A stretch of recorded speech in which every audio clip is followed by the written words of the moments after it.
Date है आज 20 नवंबर 2021। ये सब टॉपिक डिस्कस करेंगे इस क्लास में। फर्स्ट टॉपिक है सीव सेंटर फॉर एनर्जी फाइनेंस। ये प्रीलिम्स और जीएस पेपर 3 के लिए इंपॉर्टेंट है। इसने देखो एक एनालिसिस की है, एस्टिमेशन लगाया है, मूल्यांकन लगाया है कि इंडिया ने जो टारगेट रखा है ना 2070 तक नेट जीरो का, कि नेट जीरो का गोल इंडिया 2070 तक अचीव कर लेगा। ये देखो जो अभी कॉप 26 हुई थी, कॉन्फ्रेंस ऑफ पार्टी 26, यानी कि 26वीं मीटिंग हुई थी यूएनएफसीसीसी की। ये हमने कई बार डिस्कस किया। इस मीटिंग के दौरान इंडिया ने अपने टारगेट को डिफाइन किया कि हम 2070 तक नेट जीरो का टारगेट अचीव कर लेंगे। नेट जीरो का मतलब क्या है? नेट जीरो का मतलब जो कार्बन इमिशन जितना हो रहा है हमारी कंट्री से, हम उतना एब्जॉर्ब भी कर लें। जैसे एक साल में अगर मान लो 10 टन कार्बन इमिशन निकलता है हमारी फैक्ट्रियों से, वाहन से, सबसे मिला के, और इतना ही हम अगर ज़्यादा से ज़्यादा पेड़ लगा के या ज़्यादा से ज़्यादा कोई टेक्नोलॉजी, स्मोक टावर वगैरह लगा के एब्जॉर्व कर लें, इन्वायरमेंट से रिड्यूस कर दें उसे इतना ही, तो वो हो गया नेट जीरो। यानी कि जितना हमने इमिशन, कार्बन इमिशन हुआ, इतना ही एब्जॉर्व कर लिया, नेट जीरो हो गया। इसका मतलब बिल्कुल जीरो नहीं है कि फैक्ट्री लगाए ना, धुआं निकले ही नहीं, कार्बन इमिशन हो ही ना, इसका मतलब ये बिल्कुल भी नहीं है। तो इसी ने जो सीव एक सेंटर है, इंस्टीट्यूट है, इसका ही, इसके ही अंदर एक सब इंस्टीट्यूट है सीव सेंटर फॉर एनर्जी, सीव सीईएफ। इसने ये एनालिसिस की है, इसने ये एस्टिमेशन लगाया है कि इंडिया अगर 2017 तक, 2070 तक ये अचीव करना चाहता है नेट जीरो, तो उसे $10 ट्रिलियन की आवश्यकता होगी, ज़रूरत होगी। यानी कि अगर रुपयों में देखें तो 700 लाख करोड़ रुपया चाहिए अगर उसे नेट जीरो का टारगेट अचीव करना है। और ये जो सीव है सेंटर, ये council for energy and environment water research, ये एक इंस्टीट्यूट है, दिल्ली बेस, दिल्ली में इसका हेडक्वार्टर है, और नॉन प्रॉफिट ऑर्गेनाइजेशन है। ये भाई साहब रिसर्च वगैरह करता रहता है ये इंस्टीट्यूट। इसने क्या क्या और एस्टिमेट लगाए हैं, इसने क्या क्या और मूल्यांकन किए हैं, इसने बताया है कि अराउंड $8.4 ट्रिलियन चाहिए अगर रिन्यूएबल एनर्जी अपग्रेड करनी है इंडिया को। यानी कि इंफ्रास्ट्रक्चर लगाना पड़ेगा, फैक्ट्रियाँ बनानी पड़ेंगी रिन्यूएबल एनर्जी के लिए। नेक्स्ट इसने कहा है $1.5 ट्रिलियन चाहिए अगर इंडस्ट्रियल सेक्टर में ग्रीन हाइड्रोजन प्रोडक्शन की कैपेसिटी इंक्रीज करनी है इंडिया को, जितना इंडिया ने बोला है। ग्रीन हाइड्रोजन देखो एक फ्यूल है, जैसे आपकी कार, गाड़ियों में अभी पेट्रोल डीजल यूज होता है चलाने के लिए, ग्रीन हाइड्रोजन एक सोर्स हो सकता है उसकी जगह पे। तो ग्रीन हाइड्रोजन से देखो बैटरी वगैरह भी चार्ज की जा सकती है या फ्यूल की तरह यूज किया जा सकता है व्हीकल्स में। नेक्स्ट इसने कहा है कि इंडिया को रिक्वायरमेंट है $1.5 ट्रिलियन की, अगर वो इन्वेस्टमेंट, ये सपोर्ट चाहिए डेवलप्ड कंट्रीज से, अगर इस गैप को वो ब्रिज करना चाहता है तब नेट जीरो के टारगेट को और इतने जो रिन्यूएबल एनर्जी के इंफ्रास्ट्रक्चर बनाना है, तो इसको अचीव करने के लिए इन सबको, ये जो डेवलप्ड इकोनॉमी अगर इन्वेस्टमेंट सपोर्ट दें इंडिया को, तो इतनी सपोर्ट चाहिए इंडिया को $1.4 ट्रिलियन की। इसने और इससे पहले एक स्टडी की थी, अध्ययन किया था, उसमें कहा था कि देखो इंडिया को अगर ये रिन्यूएबल एनर्जी को प्रमोट करना है और ग्रीन हाउस गैस इमिशन को घटाना है अपनी कंट्री से, तो इंडिया को 2070 तक 5630 गीगावाट की रिक्वायरमेंट है, सोलर पावर कैपेसिटी इतनी इंस्टॉल करनी पड़ेगी इंडिया को।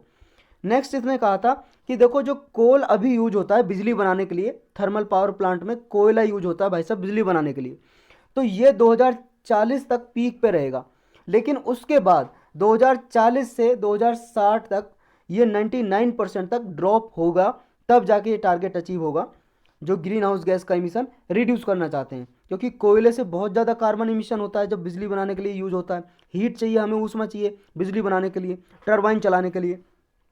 देखो क्रूड ऑयल कंजप्शन जो इंडिया का है वो 2050 तक, क्रूड ऑयल से भाई साहब पेट्रोलियम डीजल बनते हैं, पेट्रोल डीजल, तो ये 2050 तक पीक पे रहेगा, मतलब ज़्यादा जितनी हम यूज कर सकते हैं। उसके बाद 2050 से 2070 तक 90% तक इसका यूज नीचे हो जाएगा, मतलब गिर जाएगा, फॉल हो जाएगा।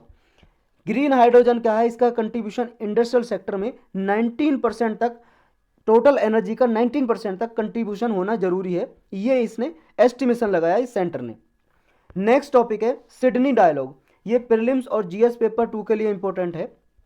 ये देखो सिडनी डायलॉग एक एनुअल समिट है, मतलब साल में एक बार होने वाली मीटिंग है ये।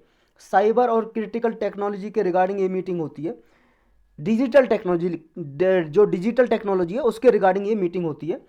और इस साल ये वर्चुअली हुई। वर्चुअली का मतलब अपने अपने देश में रहे सारे जिन्होंने मीटिंग अटेंड की और ये मीटिंग हुई। ये मीटिंग देखो पूरे वर्ल्ड में हर एक कंट्री से लगभग जो भी पार्टिसिपेट करना चाहे इसमें इनवाइट किया जाता है। ये इनिशिएटिव एक इंस्टीट्यूट का है, सिडनी डायलॉग। जो समिट ये मीटिंग होती है एक ऑस्ट्रेलिया का इंस्टीट्यूट है, ऑस्ट्रेलियन स्ट्रेटजिक पॉलिसी इंस्टीट्यूट, उसी का ही इनिशिएटिव है, उसी ने चलाया। एनुअली होता है ये। पीएम ने इस पे देखो हमारे जो प्रधानमंत्री हैं उन्होंने भी पार्टिसिपेट किया। उन्होंने यहाँ पे कुछ क्राइटेरिया मतलब 5 इंपॉर्टेंट ट्रांजिशन फेज बताए अपने इंडिया के। क्या क्या बताए?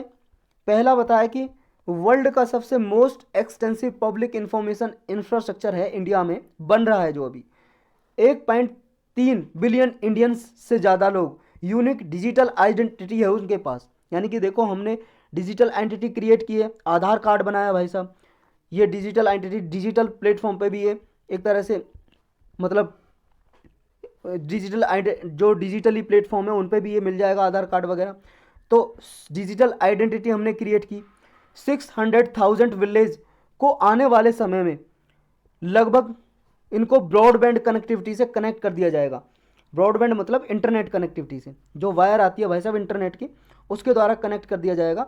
और यूपीआई पूरे वर्ल्ड में मोस्ट एफिशिएंट पेमेंट इंफ्रास्ट्रक्चर है इंडिया के पास, यूपीआई यूनिफाइड पेमेंट इंटरफेस, जिसके जरिए आप डिजिटली मोबाइल ऐप के जरिए ही एक बैंक से दूसरे बैंक में अकाउंट भेज सकते हो। दूसरा यहाँ पे प्राइम मिनिस्टर ने बोला कि डिजिटल टेक्नोलॉजी का गवर्नेंस के लिए हमारे इंडिया में बहुत ज़्यादा यूज है, एम्पावरमेंट के लिए, कनेक्टिविटी के लिए और बेनिफिट को डिलीवर करने के लिए, वेलफेयर के लिए। यानी कि देखो जैसे मनरेगा वगैरह में पैसे दिए जाते हैं, या किसी मान लो आधार कार्ड इनेबल्ड अगर मोबाइल बैंक मतलब मोबाइल ये आपका अकाउंट होता है, जैसे बैंक अकाउंट अगर आधार से इनेबल्ड कर दिया जाता है तो डीबीटी के जरिए, डायरेक्ट बेनिफिट ट्रांसफर के जरिए ये भेज दिए जाते हैं पैसे। जैसे पेंशन के पैसे, जो बुजुर्ग लोगों को पेंशन मिलती है तो डायरेक्टली भेज दिए जाते हैं।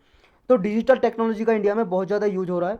नेक्स्ट कहा कि 3 नंबर का कि इंडिया क्या है, वर्ल्ड का 3rd लार्जेस्ट और फास्टेस्ट ग्रोइंग स्टार्टअप इकोसिस्टम है।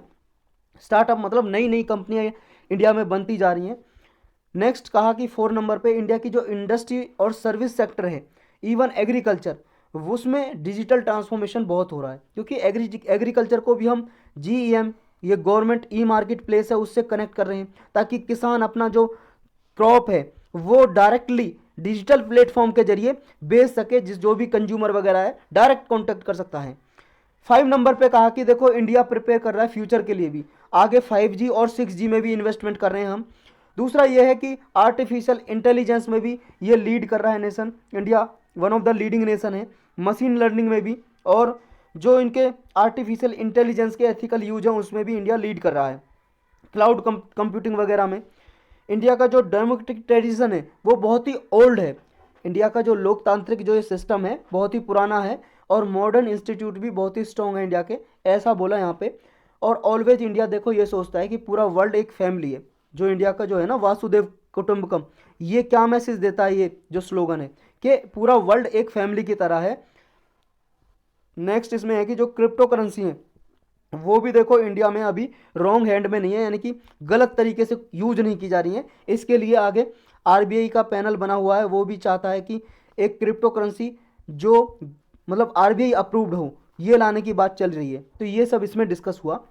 नेक्स्ट टॉपिक है जिरकॉन हाइपरसोनिक क्रूज मिसाइल। ये रसिया की एक मिसाइल है, अभी टेस्ट की गई है। ये है भाई साहब जिरकॉन हाइपरसोनिक मिसाइल। इसमें हाइपरसोनिक का मतलब क्या है?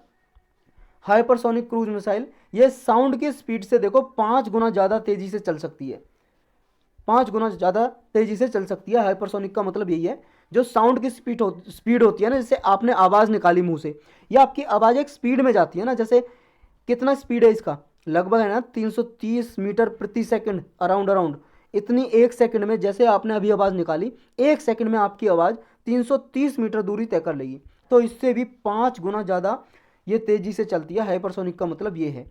तो ये इंडिया की है, और व्लादिमीर पुतिन है जो प्रेसिडेंट है, ये रसिया के, सॉरी मैंने इंडिया बोला क्या, रसिया की है। और रसिया ने जो प्रेसिडेंट है रसिया के व्लादिमीर पुतिन, उन्होंने इसका नाम इनविंसिबल बोला है। इनविंसिबल क्यों? क्योंकि इस पर विजय पाना बहुत ही मुश्किल है, क्योंकि इसे रेडार भी ट्रैक करना, मतलब रेडार के लिए भी ट्रैक करना बहुत ही मुश्किल है। और एक इसकी खासियत बात यह है कि इसे मैनोवर किया जा सकता है मिड फ्लाइट में भी। जैसे मान लो ये अभी यहाँ से ये दाग दी मिसाइल, अब ये बीच में अपने टारगेट को यहाँ हिट करने वाली है इस प्लेस पे, यानी कि ए प्लेस से छोड़ी और बी प्लेस में हिट करेगी। लेकिन इसे बी प्लेस में जब जा रही है तो बीच में ही इसे ना इसकी डायरेक्शन को मोड़ सकते हैं, इसे कंट्रोल कर सकते हैं। तो ये मान लो यहाँ बी को फोड़ने वाली थी, अगर ये दोबारा मान लो बीच में ही प्लान बदल लिया कि इसको बी टारगेट पे नहीं बल्कि सी पे भेजना है, तो सी पे भी भेज सकते हैं। तो मैनोवर कर सकते हैं मिड फ्लाइट में भी। नेक्स्ट टॉपिक है बैटल ऑफ रेजांगला। देखो ये एक लड़ाई हुई थी, रेजांगला एक जगह का नाम है, लद्दाख में है। जीएस पेपर 1 और प्रीलिम्स के लिए इंपॉर्टेंट है। 18 नवंबर को इसकी एनिवर्सरी होती है, 59th एनिवर्सरी अभी ऑब्जर्व की गई बैटल ऑफ रेजांगला की। यहाँ पे एक मेमोरियल बनाया गया, इनोग्रेट किया गया, अभी शुभारंभ किया गया। रेजांगला देखो एक माउंटेन पास है, माउंटेन पास मतलब माउंटेन में, पहाड़ी में, जैसे ये पहाड़ है, अगर इसमें मान लो निकलने का रास्ता हो एक प्लेस से दूसरे प्लेस पे जाने के, इधर से उधर जाने का, तो ये हो गया पास, हिंदी में बोलते हैं दर्रा। ये लाइन ऑफ एक्चुअल कंट्रोल है जो लद्दाख में। लाइन ऑफ एक्चुअल कंट्रोल क्या है भाई साहब, आप सबको पता होगा। ये जैसे अपना हिंदुस्तान है, मान लो ये अपना हिंदुस्तान है,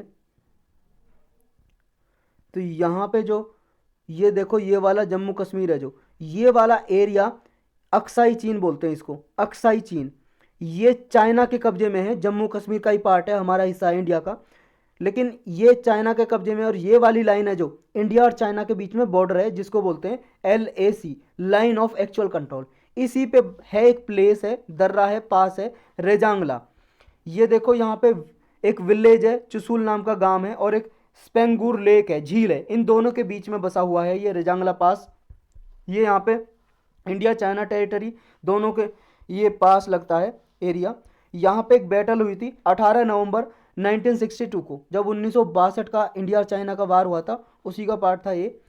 इस बैटल में देखो यहाँ पे कुमाऊं रेजिमेंट है, रेजिमेंट मतलब आर्मी के ही रेजिमेंट, बटालियन टाइप होते हैं जिनमें बहुत सारे सैनिक होते हैं, लेकिन कुमाऊं रेजिमेंट में उस टाइम पे यहाँ 13 सोल्जर थे, सिर्फ सैनिक थे 13, और ये लड़ रहे थे चाइना की आर्मी से 1962 में। तो इन्होंने विजय प्राप्त की इस बैटल में, आउट नंबर होते हुए भी, मतलब इनके चाइना की जो सोल्जर थे बहुत ज़्यादा थे और ये कम थे, फिर भी लास्ट मैन तक ये लड़ते रहे इनसे। तो इसका सिग्निफिकेंस क्या है, एक तरह से डिफेंस के लिए इम्पोर्टेंट है ये रेजांगला पास। नेक्स्ट टॉपिक है supreme court on new ordinance. देखो CBI और ED का जो टेन्योर है वो एक्सटेंड करने के लिए ऑर्डिनेंस अभी सेंट्रल गवर्नमेंट ने ऑर्डिनेंस जारी किया। ऑर्डिनेंस का मतलब अध्यादेश, मतलब अगर पार्लियामेंट सेशन में नहीं है, पार्लियामेंट का एक मान लो कि लोकसभा सेशन में नहीं है, राज्यसभा सेशन में नहीं है, या दोनों हाउस सेशन में नहीं है, मतलब सेशन नहीं लग रहा है इनका, उस टाइम पे आर्टिकल 123 के अकॉर्डिंग प्रेसिडेंट को पावर दी गई है कि ऑर्डिनेंस के जरिए कोई लॉ कानून बना सकते हैं। लेकिन इसे जब भी सेशन लगेगा तो फिर 6 हफ्ते के अंदर अंदर पार्लियामेंट में से पास कराना जरूरी है, वरना ये लैप्स हो जाएगा, रद्द हो जाएगा, कैंसिल हो जाएगा। तो ये अभी ऑर्डिनेंस के जरिए इनका टाइम पीरियड बढ़ाया था कि 5 साल तक, मैक्सिमम 5 साल तक बढ़ा सकते हैं। अभी इनका 2 साल है CBI और ED के डायरेक्टर का जो कार्यकाल है, टेन्योर है। इसी के डिसीजन को, ऑर्डिनेंस को सुप्रीम कोर्ट में चैलेंज किया गया। सुप्रीम कोर्ट में किसी ने पिटीशन डाल दी भाई साहब। क्या इशू है, इशू यही है देखो कि जो पिटिशनर है उसका कहना है ऑर्डिनेंस क्या है, अभी 2 टॉप इन्वेस्टिगेटिंग बॉडीज हैं ये, एक तरह से इनका जो टेन्योर बढ़ाया जा रहा है ये इनसिक्योर है, इनकी इंडिपेंडेंस है वो खतरे में आ जाएगी। कैसे भाई साहब, कैसे खतरे में आ जाएगी, देखो ये इसमें लिखा है कि पब्लिक इंटरेस्ट के लिए हम इनका टेन्योर बढ़ा सकते हैं 1-1 साल करके 5 साल तक, मैक्सिमम 5 साल। जैसे अभी 2 साल के लिए डायरेक्टर को अपॉइंट किया जाता है, तो अगर वो चाहे तो पब्लिक इंटरेस्ट में मान लो उनका कामकाज सही है तो ये 1 साल और बढ़ा देंगे, फिर अगर और सही लगा तो 1 साल और, 1 साल और, यानी कि टोटल 5 साल, 2 + 3, 1-1 करके 5 साल तक बढ़ा सकते हैं, यानी कि टोटल 5 साल हो सकता है। 3 साल एक्स्ट्रा बढ़ा सकते हैं, 2 साल तो है ही उनका टेन्योर। ED का भी, इन्फोर्समेंट डायरेक्टरेट का भी, और CBI का भी, सेंट्रल ब्यूरो ऑफ इन्वेस्टिगेशन का भी। लेकिन भाई साहब देखो पब्लिक इंटरेस्ट को यहाँ पे डिफाइन नहीं किया हुआ कि क्या पब्लिक इंटरेस्ट है, ये गवर्नमेंट का डिसीजन है, डिस्क्रिशन है। तो अब ये देखो, अगर जो डायरेक्टर गवर्नमेंट के बिहाफ में, गवर्नमेंट के लिए काम करेगा, गवर्नमेंट की चापलूसी करेगा, उसका टेन्योर तो बढ़ा सकते हैं, ऐसा हो सकता है ना कि गवर्नमेंट उसी का बढ़ाएगा जो उसी के हिसाब से काम करे, सीबीआई का डायरेक्टर। अगर नहीं करेंगे तो रिटायर कर देंगे, दूसरे को अपॉइंट कर देंगे। तो ये गवर्नमेंट का डिस्क्रिप्शन हो गया एक तरह से। तो इसी को चैलेंज किया है। और अपोजिशन पार्टी है, उन्होंने भी देखो इसका क्रिटिसिज्म किया है। 29 नवंबर को पार्लियामेंट का सेशन लगने वाला है और गवर्नमेंट को इतनी जल्दी क्या थी कि ऑर्डिनेंस लाने की। गवर्नमेंट ने ऑर्डिनेंस का रूट क्यों लिया इसको पास कराने के लिए? तो ऑर्डिनेंस क्या था हमने ऑलरेडी डिस्कस कर ही लिया है कि सीबीआई और ईडी का मैक्सिमम 5 साल तक टेन्योर बढ़ाने के लिए लाए थे, और 2 साल फिक्स्ड अभी भी रहेगा, 3 साल का एनुअल एक्सटेंशन दे सकते हैं। ये चैलेंज किया गया कौन से ग्राउंड पे? और देखो 1 साल पहले ईडी के डायरेक्टर का 1 साल कार्यकाल बढ़ाया गया था, ये सुप्रीम कोर्ट में चैलेंज किया, लेकिन सुप्रीम कोर्ट ने गवर्नमेंट के डिसीजन को अपहेल्ड किया। अपहेल्ड मतलब सपोर्ट किया, कि कहा चलो 1 साल बढ़ा दिया ईडी के डायरेक्टर का टेन्योर, वो सही है। लेकिन सुप्रीम कोर्ट ने साथ साथ में ये भी कहा कि ये ऐसा नहीं है कि आप इसे जब चाहो कर सकते हो, ये रेयर सिचुएशन में कर सकते हो, आप कार्यकाल बढ़ा सकते हो, हर बार नहीं बढ़ा सकते। तो पिटिशनर है जिसने पिटीशन डाली है जो ऑर्डिनेंस के खिलाफ, उसने सुप्रीम कोर्ट के एक डिसीजन का सपोर्ट किया है। यानी कि सुप्रीम कोर्ट ने 1997 में अपने एक वर्डिक्ट में, डिसीजन में, जिसका नाम है Vineet Narayan versus union of India, उसमें कहा था सीबीआई और ईडी का जो चीफ है उनका मिनिमम टेन्योर 2 ईयर होना चाहिए। तो इसी डिसीजन का हवाला देते हुए ही इस ऑर्डिनेंस को चैलेंज किया है सुप्रीम कोर्ट में इस पिटिशनर ने। नेक्स्ट टॉपिक है ASEAN objects as China wants Myanmar junta to join summit. ये प्रीलिम्स और जीएस पेपर 2 के लिए इंपॉर्टेंट है। देखो आसियान एक 10 कंट्रीज का ग्रुप है, 10 कंट्रीज का ग्रुप, कई बार हम इसे पढ़ चुके हैं, 1967 में बना था। ब्रीफली डिस्कस करेंगे इसके बारे में। इसका समिट होने वाला है जो एनुअल समिट होता है। चाइना इसका मेंबर नहीं है, लेकिन इसका ऑब्जर्वर मेंबर है, फुल मेंबर नहीं है। तो चाइना इस बार देखो होस्ट कर रहा है इसको। तो चाइना चाहता है कि म्यांमार की जो मिलिट्री है, मिलिट्री रूलर, क्योंकि देखो म्यांमार में 1 फरवरी इस साल को, 1 फरवरी के लगभग कू हो गया था, मिलिट्री कू। ये कूप लिखा होता है लेकिन इसका प्रोनाउंसिएशन है कू। मिलिट्री कू का मतलब ये है जो वहाँ पे डेमोक्रेटिकली इलेक्टेड गवर्नमेंट थी, यानी कि इलेक्शन के जरिए जहाँ गवर्नमेंट को चुनाव के जरिए चुना गया था, उसको हटा के मिलिट्री ने सत्ता हथिया ली। तो यहाँ पे मिलिट्री चला रही है भाई साहब। अभी रूल कौन कर रही है म्यांमार में? मिलिट्री, वहाँ की म्यांमार की जो सेना है वो रूल कर रही है।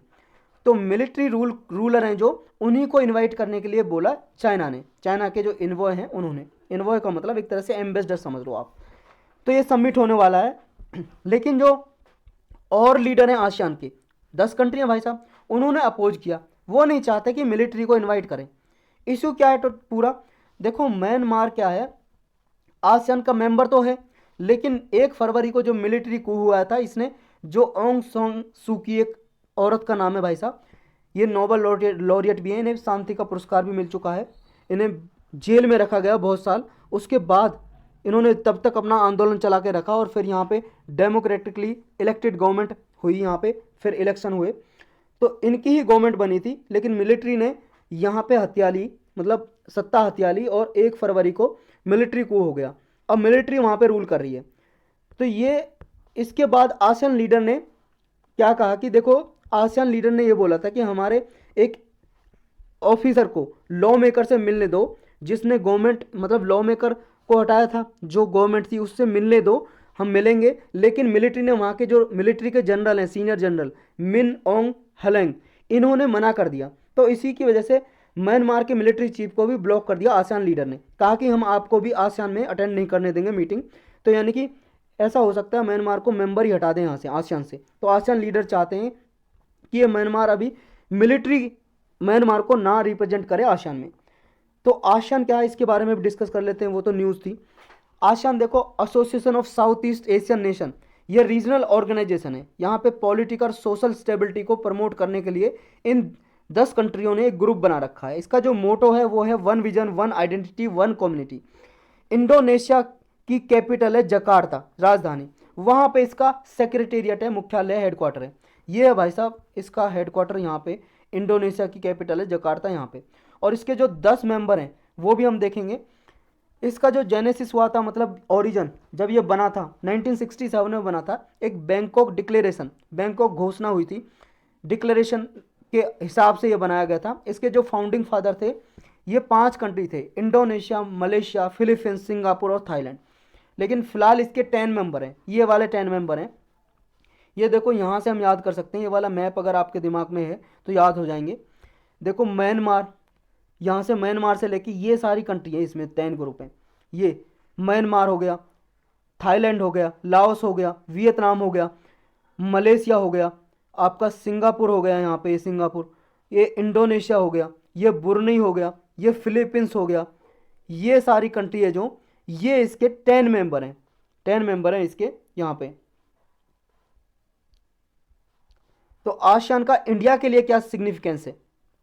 देखो आसियान इंडिया के लिए इंपॉर्टेंट है, इंडिया की एक्ट ईस्ट पॉलिसी है जो, उसको प्रमोट करने के लिए, एक्ट ईस्ट पॉलिसी के लिए। इंडिया की एक्ट ईस्ट पॉलिसी क्या है? देखो इंडिया की जो एक्ट ईस्ट पॉलिसी है वो ये है, जो इंडिया का ये वाला पार्ट है ना, इसे मैं इरेज कर लेता हूँ। जो इंडिया का ये वाला पार्ट है, नॉर्थ ईस्ट वाला पार्ट, ये वाला पार्ट इंडिया यहाँ पे डेवलप करना चाहता है, इन कंट्रीज से कनेक्टिविटी बढ़ा के। ये एरिया क्योंकि अभी अंडर डेवलप्ड है, यहाँ पे विकास ज़्यादा नहीं है, तो इसको डेवलप करना चाहता है, तो इंडिया को हेल्प चाहिए इन कंट्रीज़ की। तो इंडिया की एक्ट ईस्ट पॉलिसी के लिए इंपॉर्टेंट है। दूसरा, जो चाइना की एग्रेसिव मूव्स हैं इंडिया के खिलाफ, उनको रोकने के लिए भी आसियान एक ग्रुप अच्छा है इंडिया के लिए। और सागर विजन है जो इंडिया का, उसको प्रमोट करने के लिए भी ये आसियान की ज़रूरत है इंडिया को। सागर का मतलब है security and growth for all in the region. जो इंडियन ओशन वाला रीजन है, इसमें देखो आसपास की कंट्री की ग्रोथ करने के लिए सारी कंट्री की कोऑपरेशन होना ज़रूरी है, तो इसके लिए भी ज़रूरी है आसियान इंडिया के लिए। नेक्स्ट है कि रीजन की सिग्निफिकेंस इसलिए भी है कि सप्लाई चेन को डाइवर्सिफिकेशन के लिए, क्योंकि पोस्ट कोविड-19 के बाद इकोनॉमी की जो रिकवरी है रुक गई है, तो इकोनॉमी की रिकवरी अब कर रही है, तो इकोनॉमी की रिकवरी के लिए आसियान का बहुत ही इंपॉर्टेंस है इंडिया के लिए। और देखो इंडिया का 4th लार्जेस्ट ट्रेडिंग पार्टनर है, लगभग यूएसडी से 86.9 बिलियन का ट्रेड होता है आसियान देशों से, 10 देशों से टोटल इतना ट्रेड होता है इंडिया का, इतना व्यापार होता है। नेक्स्ट टॉपिक है RBI panel moves law to regulate digital lending. ये प्रीलिम्स और जीएस पेपर 3 के लिए इंपॉर्टेंट है। आरबीआई ने एक पैनल बनाया, पैनल का मतलब है कुछ ग्रुप ऑफ मेंबर बैठा दिया भाई साहब, एक कमेटी की तरह ये पैनल बना दिया, इसमें कुछ सदस्य होंगे। अब ये विचार कर रहे हैं कि डिजिटल लैंडिंग के लिए क्या रेगुलेशन होनी चाहिए। डिजिटल लैंडिंग मतलब जैसे आप मोबाइल ऐप के जरिए पेमेंट करते हो, पेटीएम के द्वारा, फ़ोनपे के द्वारा, गूगल पे के द्वारा, ऐसी एक एप्लीकेशन होगी जिस भी बैंक में आपका अकाउंट है। हर एक बैंक की एप्लीकेशन बनी हुई है, जैसे एसबीआई की बनी हुई है। अब उनके जरिए ही आपको डिजिटली लोन दे सकें, आपने ऐप पे ही अप्लाई किया कि मुझे लोन चाहिए, कर्ज चाहिए, तो आपको लोन दे देगा बैंक। इसके लिए विचार किया जा रहा है कि आपको बैंक में जाने की जरूरत ना पड़े। आरबीआई ने देखो ये वर्किंग ग्रुप है जो डिजिटल लैंडिंग पे बनाया है, इसमें डिजिटल लैंडिंग के द्वारा ऑनलाइन प्लेटफॉर्म के जरिए और मोबाइल ऐप के जरिए ये रिकमेंडेशन सबमिट करेंगे। इनकी की रिकमेंडेशन यानी कि सिफारिश क्या होंगी? एक तो देखो सेपरेट लेजिस्लेशन की डिमांड होगी, मतलब अलग से एक कानून बनाया जाए डिजिटल लैंडिंग के लिए, और एक नोडल एजेंसी बनाई जाए जो डिजिटल लैंडिंग ऐप होंगी, एप्लीकेशन, मोबाइल एप्लीकेशन होंगी, उनकी छानबीन कर सके। वेट का मतलब है जांच करना, इन्वेस्टिगेशन करना। सेल्फ रेगुलेटरी ऑर्गेनाइजेशन होगी एक, इसमें डिजिटल लैंडिंग के इकोसिस्टम में पार्टिसिपेशन करने के लिए। एक देखो बेसलाइन टेक्नोलॉजी स्टैंडर्ड्स होंगे, यानी कि रूल्स रेगुलेशन होंगे इसके लिए, डिजिटल लैंडिंग सॉल्यूशन के लिए। दूसरा ये है जब लोन दिया जाएगा तो बोरोअर डायरेक्टली बैंक अकाउंट से अपने डायरेक्टली लोन ले सकेंगे डिजिटल, मतलब डिजिटल ऐप के जरिए। सारा डेटा जो है वो देखो इसमें जो डेटा कलेक्शन है सारा, प्रायर कंसेंट लेने की ज़रूरत है बोरोअर की, यानी कि इसकी तरह मतलब जो एक वेरीफिएबल ऑडिट ट्रेल भी होगा, यानी कि जैसे मान लो किसी आदमी ने बैंक में एप्लीकेशन दी लोन के लिए ऐप के जरिए, जैसे ये मोबाइल है भाई साहब, मोबाइल में ऐप है एसबीआई की, एसबीआई ऐप के थ्रू एप्लीकेशन दी, लेकिन उसे वेरीफाई करने के लिए एक ऑडिट ट्रेल भी होगा, वेरीफिएबल ऑडिट ट्रेल। यानी कि उससे मान लो एक ऑडिट ट्रेल का मतलब जैसे आप इलेक्शन में जाते हो, देखो इलेक्शन का बटन दबाते हो तो एक ऑडिट वीवीपैट होता है ना, जैसे वीवीपैट अभी पूरे देश में लागू नहीं है, कहीं कहीं पे लागू किया जाता है, और इसकी बात भी चल रही है कि जैसे आप इलेक्ट्रॉनिक वोटिंग मशीन होती है, इस पर बटन दबाओगे किसी का भी, जैसे मान लो कांग्रेस बीजेपी या किसी को वोट दिया आपने, तो इससे एक मशीन जुड़ी होगी, उस मशीन से एक पेपर निकल के आएगा जिस पे आपने वोट दिया, उस पर निशान लगा होगा, चेक करोगे आपकी वोट सही गई या नहीं, फिर एक डिब्बे में डाल दोगे आप इस पेपर को, ये है वीवीपैट। इसी तरह से इसका एक पेपर होगा, जैसे मान लो आपने ऐप से अप्लाई किया लोन के लिए बैंक से, एसबीआई के लिए, मान लो एसबीआई में आपका अकाउंट है, वहाँ से आपने लोन के लिए अप्लाई किया मोबाइल एप्लीकेशन के जरिए, तो देखो एसबीआई फिर इसको ना वेरीफाई भी करेगी। ऐसा तो नहीं है कि आपने आपका मोबाइल कोई और यूज करके किसी ने और ने लोन की एप्लीकेशन डाल दी, किसी और ने भाई साहब डाल दी रिक्वेस्ट, ये भी तो वेरीफाई करेगा। कैसे करेगा फिर? एक वेरीफिएबल ऑडिट ट्रेल के जरिए, कि ऐसा सिस्टम होगा कुछ, मान लो इसमें एक, जैसे आपने अप्लाई किया तो एक डॉक्यूमेंट आ जाएगा, एक पर्ची आ जाएगी, वो पर्ची फिर क्या होगा, हो सकता है आप प्रिंट आउट करोगे, प्रिंट आउट करके आप अपने जो बैंक में आपके साइन है वो साइन करके फिर उस पर दोगे, साइन करके वो साइन करके फिर उसका स्कैन करके फोटो खींच के अपलोड करोगे ऐप पे, फिर दोबारा से वेरीफाई करेगा। ऐसा कुछ सिस्टम होगा इसका। जो डिजिटल लैंडिंग है, इसके बेनिफिट क्या होंगे? देखो बेनिफिट तो ये होंगे, एक तो ये क्या है, एक्सेसिबिलिटी मिल जाएगी फाइनेंशियल प्रोडक्ट की, मतलब मोर फेयर एफिशिएंट इंक्लूसिव होगा, घर बैठे बैठे आप लोन ले सकते हो। दूसरा क्या है, इससे फिनेंशियल एक फिनटेक लेड इनोवेशन, ये फिनटेक लेड इनोवेशन एक ऑर्गेनाइजेशन है, ये देखो डिजाइन करती है प्राइसिंग और डिलीवरी के लिए, फाइनेंशियल प्रोडक्ट सर्विस के लिए, तो इसका भी सपोर्ट मिलेगा। नीड ऑफ द आवर क्या है अभी? नीड ऑफ द आवर यही है कि एक बैलेंस अप्रोच अपनाने की जरूरत है, क्योंकि देखो भाई साहब जब डिजिटल लैंडिंग देंगे तो साइबर क्राइम का भी तो खतरा है ना, डेटा की सिक्योरिटी भी चाहिए, क्योंकि आपको पता है कि डेटा का हैकिंग हो जाती है, डेटा की हैकिंग हो सकती है, साइबर क्रिमिनल जो होते हैं हैक कर सकते हैं डेटा। तो इसकी डेटा सिक्योरिटी के लिए, प्राइवेसी के लिए, कॉन्फिडेंशियलिटी के लिए, कंज्यूमर प्रोटेक्शन के लिए एक बैलेंस अप्रोच अपनाने की ज़रूरत है। लेकिन कुछ इससे इशू भी हैं, परेशानी भी हैं, वो क्या है? देखो एक तो ये डिजिटल लैंडिंग क्या घर पे आसानी से मिल जाएगा आपको लोन अप्लाई करने के बाद, तो बहुत ज़्यादा बोरोअर है जो उधार लेने वाले अट्रैक्ट होंगे, क्योंकि उन्हें क्विकली जल्दी से लोन मिलेगा हैसल फ्री मैनर में, कोई परेशानी के बिना। लेकिन देखो इंटरेस्ट रेट इस पर बहुत ज़्यादा हो सकता है, जो ब्याज वसूला जाता है ना बैंक के जरिए वो ज़्यादा हो सकता है, और कोई एडिशनल हिडन चार्ज भी हो सकते हैं। देखो जब आप कोई भी मान लो व्हाट्सअप की एप्लीकेशन आपने अपने फ़ोन में इंस्टॉल की, इंस्टॉल करने के बाद देखो उसमें आता है ना कि टर्म एंड कंडीशन अप्लाई, तो उस पर आपको क्लिक करना पड़ता है, हाँ मैं एग्री करता हूँ। ऐसे जब कोई भी मान लो गवर्नमेंट का फॉर्म भरते हो तो वहाँ पे लिखा होता है कि आप सारी टर्म एंड कंडीशन अप्लाई कर, मतलब एक्सेप्ट करते हो, स्वीकार करते हो, तो आप बिना पढ़े, वो टर्म और कंडीशन बहुत सारे 3-4 पेज की लिखी होती है, कभी कभी तो 10-12-50 पेज की, तो आप कौन पढ़ते हो उसे, बस क्लिक कर देते हो और एक्सेप्ट कर लेते हो। तो ऐसी हिडन एडिशनल चार्ज भी हो सकते हैं भाई साहब, कोई नहीं पढ़ता इनको। ये जो है इस पे प्लेटफॉर्म है, ये अनएक्सेप्टेबल भी हो सकते हैं, क्योंकि हाई एंडेड रिकवरी मेथड हो सकता है इनका, मतलब जब लोन रिकवर किया जाए तो और भी कई सारे अनएक्सेप्टेबल मेथड हो सकते हैं बैंक के जरिए। मिसयूज एग्रीमेंट का मिसयूज हो सकता है, क्योंकि डेटा को एक्सेस करने के लिए जो मोबाइल फ़ोन है बोरोअर का, उसका मिसयूज भी हो सकता है किसी और के द्वारा, तो ये कुछ परेशानी भी हो सकती है इससे। नेक्स्ट टॉपिक है, India becomes the highest recipient of रेमिटांसेस। रेमिटांसेस क्या होता है? देखो जैसे मान लो किसी का, ये मान लो इंडिया का कोई आदमी है, ये आदमी, इसका कोई रिश्तेदार या फ्रेंड या कोई भी रहता है अमेरिका में, तो वो यूएसए से पैसा भेजता है, इसको पैसा भेजता है, या को मान लो कोई गिफ्ट भेजता, फ़ोन भेजता, मोबाइल भेजता, कुछ भी, ये जो कैश में या इन काइंड जो भेजा है इसने, ये हो गया रेमिटांस, यानी कि जो विदेश में रहते हुए अपने लोगों के लिए, किसी के लिए वापस अपने देश में पैसा भेजता है, कुछ भी भेजता है, वो रेमिटांस हो गया। तो इंडिया सबसे ज़्यादा, इंडिया ने अचीव किया है, इंडिया ने हासिल किया है रेमिटांस पिछले ईयर में, 2021 की यह डेटा है। 2021 में 4.6% इंक्रीज हो गया पिछले साल से। टोटल $87 बिलियन रेमिटांस इंडिया ने ये हासिल किया है, मतलब अचीव किया है।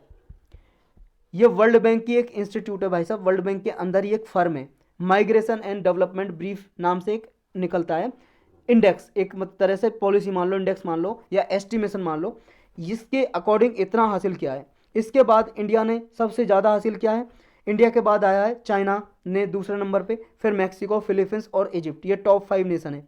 इंडिया ने सबसे ज़्यादा 20% रेमिटांस, मतलब 1/5 रेमिटांस तो इंडिया ने यूएसए से हासिल किया है, इंडिया के लोगों ने।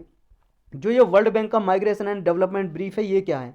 देखो माइग्रेशन एंड रेमिटांस यूनिट है एक वर्ल्ड बैंक की, migration and remittance unit development economics, ये जारी करती है, इसको रिसर्च वगैरह करती है किस कंट्री ने कितना रेमिटांस हासिल किया है, ये तैयार करती है कि रेमिटांस फ्लो किस कंट्री से कितना है और माइग्रेशन कितना हुआ है किस कंट्री से, ये सब डेटा तैयार करती है। ये मीडियम टर्म प्रोजेक्शन है, यानी कि देखो डेवलपिंग कंट्रीज़ के लिए ये रेमिटांस फ्लो है जो मीडियम टर्म प्रोजेक्शन है, और साल में ये 2 बार निकाला जाता है, 6 महीने 6 महीने में, ट्वाइस ए ईयर। तो यही थे आज के टॉपिक।